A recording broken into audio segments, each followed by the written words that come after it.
আসসালামু আলাইকুম। সবাই কেমন আছেন? রাইতের বাজে 1টা। আপনাদেরকে জ্বালা দিতে আমি চলে এসেছি। আমি সজীব আহমেদ। সবাই ভালো আছেন আশা করি। আমি ভালো নাই।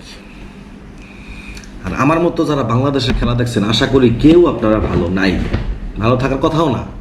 কারণ ইউএসের মতো একটা দলের সাথে টি-20 বিশ্বকাপ প্রস্তুতি ম্যাচ আমাদের বাংলাদেশের আমাদের বেস্ট 11 যে প্লেয়ারগুলো আছে, আমাদের অটো চয়েসের যেই 11 প্লেয়ারগুলো আছে, সবগুলো প্লেয়ার মোটামুটি আজকের ম্যাচে ছিল। তো সেই জায়গা থেকে আমরা আশা করতেই পারি যে আজকে ভালো একটা রেজাল্ট আমরা পাবো খেলা শেষে। তো সেই আশাটা মানে আমাদের কতটুকু ওরা পূরণ করতে পারছে এই ব্যাপারটা একটু না বললেই নয়। তো আমাদের লিটন ভাই উনি কি করছে, উনি 15 বলে 14 রানের ঝড়ো ইনিংস খেলছে। ওরে মায়ের মায়ের কত প্রকার কি কি সব দেখাই দিচ্ছে। কি দেখায় টিম ডেভিড আর অভিজিৎ সিং, কি দেখাইতেছে ওরা আইপিএলে। কি ওর নাম কি অভিষেক শর্মা, এই সুনীল নারায়ণ, কি দেখায় আমাদের লিটন দাস আজকে যা দেখাইছে 15 বলে 14 রানের ঝড়ো ইনিংস, ওয়াও বেস্ট। তারপরে আসেন আমাদের ক্যাপ্টেন নাজমুল হোসেন শান্ত। ওরে মায়ের, ওরে কি মায়ের, সে তো পুরা মনে করেন যে কি বলে এটা, কি তার কি উপাধি দিব, সে হয়ে গেছে গরিবের রিঙ্কু সিং, গুলিস্তানের রিঙ্কু সিং হয়ে গেছে। হ্যাঁ ওরে মায়ের 11 বলে 3 রানের ইনিংস, সর্বনাশ।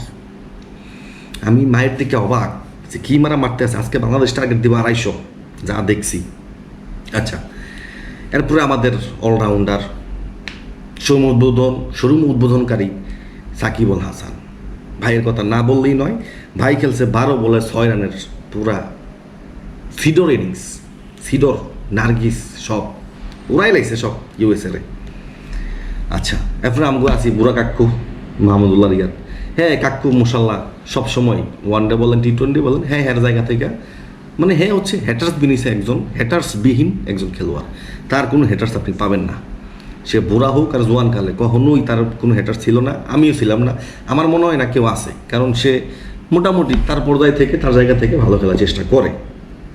আচ্ছা, তাহলে কি হইল, 153 রান কইরা 154 রানের বিশাল এক কি টার্গেট দিল ইউএসকে। মানে ইউএস তো এই টার্গেট দেখা ওখানে মুইতা সব বাসাদার কথা, যে মাঠ অত যে গ্যালারি ছিল আজকে দেখছি। আচ্ছা, তারপরে ওরা প্রথম দিয়ে খেলা নামছে, আশা নিয়ে নামছে যে না জিতবো, বাংলাদেশের মতো টিম 115 টার্গেট দিচ্ছে, তো কি আমরা কি হেরে যাবো, না আমরাও জিতবো। তো হেরা প্রথম নাইমা ওপেনিং যাই খেলছে মোটামুটি ভালোই খেলছে। লাস্ট আপনার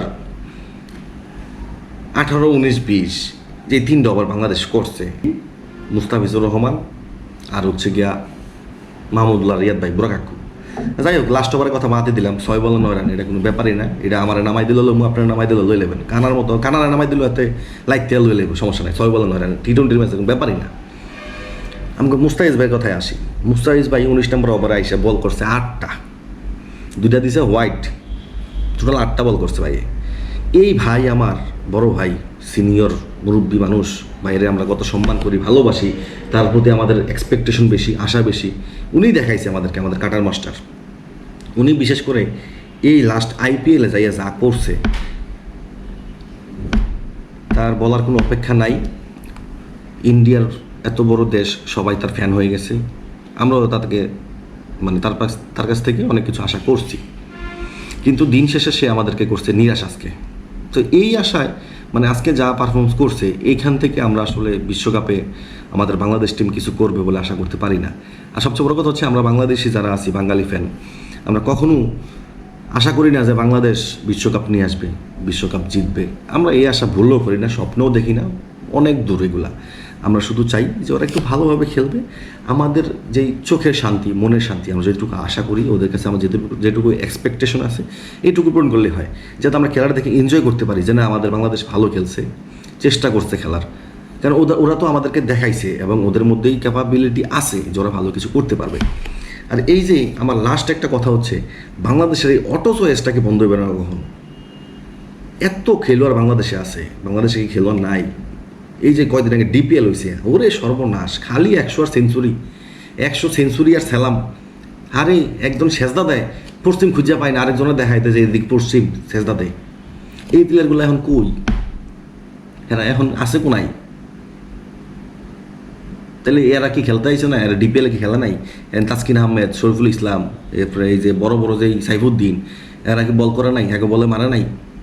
তাহলে হ্যাগো বলে যদি মারতে পারে তাহলে কি লেগে ইউএসএ মারতে পারবো না বা অন্যান্য বলারদেরকে মারতে পারবে না? আমার কথা হচ্ছে এটা যে সবাইকে সুযোগ দেওয়া উচিত, শুধুমাত্র অটোসাইজ করে বসে থাকলে হবে না। এই যে লিটন দাসের কথা বলি, কয়েকদিন আগে জিম্বাবুরে আনছে কত কোটি টাকা খরচ করে। কী জন্য আনছে? যে ছোটো দল হ্যাগুলো খেললে যদি একটু ফর্মটা ফিরে। কারণ এই যে অস্ট্রেলিয়া নিউজিল্যান্ডের বলাররা বল করলে তো বল চোখে দেয় না এরা। জিম্বাবুয়ের প্লেয়ার দুর্বল প্লেয়ার, ওরা নিজেরা কাম করে নিজেরা খেলে, তো যে কারণে ওরা আস্তে আস্তে বল করবো, ওরা মারবো। তা কীটা করছে, কীটা ফালাইছে আপনারা কোন? আজকে যা খেলছে আলহামদুলিল্লাহ, যাই হোক এই খেলায় বুঝে লাইছি যে টি-20 ওরা বিশ্বকাপে কী খেলাকবো, আর খেলাটা দেখা দরকার নাই। আপনারা ঘুমান, ওরা নেপালের লগে হারবো মনে হইতেছে, আর নেদারল্যান্ড তো মার বোঝে ওরা তোরা মায়ের। যাই হোক আল্লাহ ভরসা, খেলা বাকিটা মাঠে দেখা যাবো, সময়ের অপেক্ষা। ভালো থাকবেন, সুস্থ থাকবেন, আসসালামু আলাইকুম।